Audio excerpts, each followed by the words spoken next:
farol que me guia, é a luz do meu caminho.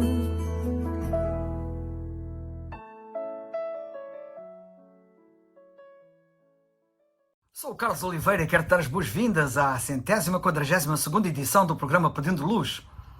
O tema hoje é o autor do mal. O mal não se originou, como muitos pensam, com Deus.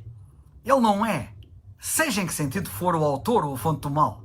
Deus é absolutamente puro, santo e bom, e Ele está isento de qualquer espécie de pecado. Ele é bem mais puro do que aquilo que podemos imaginar. A Bíblia diz, pela boca do profeta Abacuque, no capítulo 1 e versículo 13 do seu livro: Tu és tão puro de olhos que não podes ver o mal. Nós somos uma mistura de bem e de mal.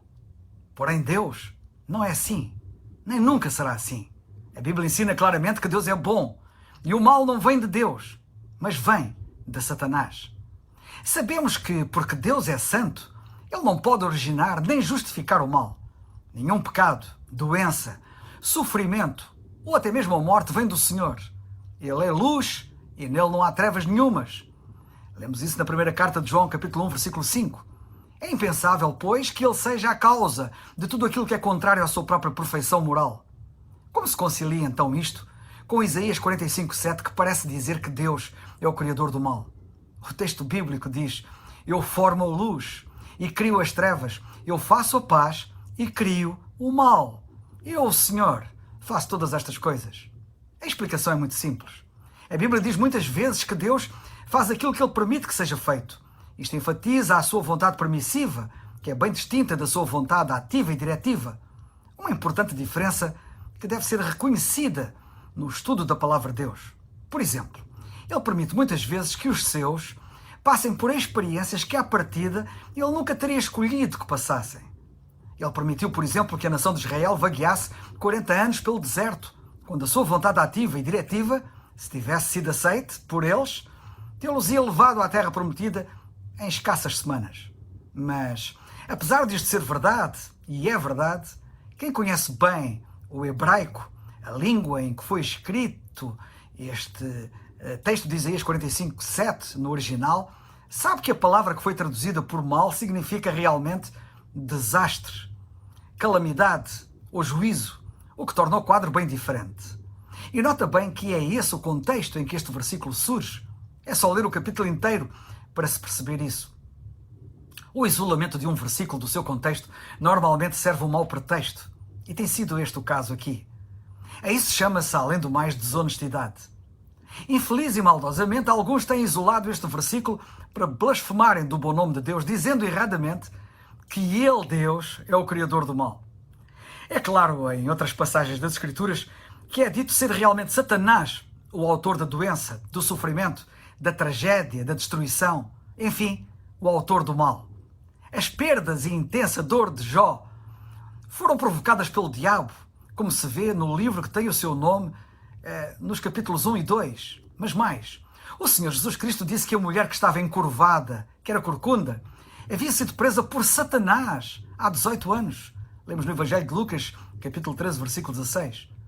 O apóstolo Paulo falou, ele próprio, do espinho que ele tinha na carne, que ele próprio tinha na carne, como sendo um mensageiro de Satanás. Escreveu ele aos Coríntios, na segunda carta, capítulo 12, versículo 7.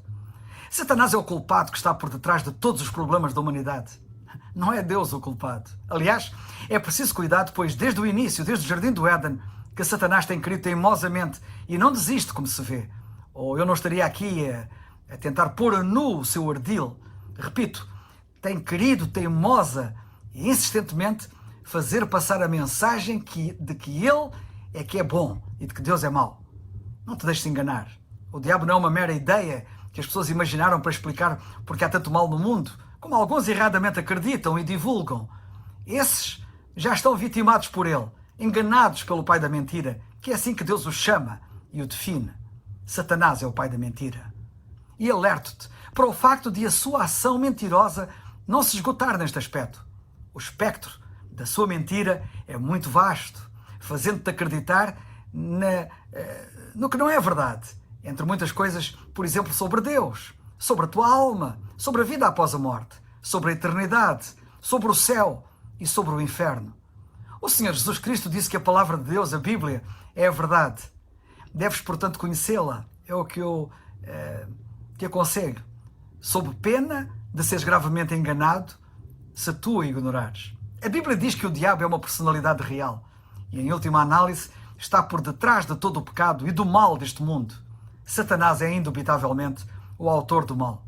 A Bíblia lança um alerta dizendo: ai dos que ao mal chamam bem e ao bem mal, que fazem da escuridade luz e da luz escuridade. Isaías 5:20.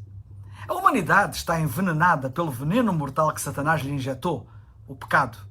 A única forma de ser salvo da morte eterna que o pecado provoca, é atentares para aquilo que Deus diz na sua palavra, a Bíblia. Em Romanos, no capítulo 6 e versículo 23, diz assim: o salário do pecado é a morte, mas o dom, ou o presente, gratuito de Deus, é a vida eterna por Cristo Jesus, nosso Senhor. Assim sendo, reitero o apelo bíblico de Atos 16:31, que diz: crê no Senhor Jesus Cristo e serás salvo. É o farol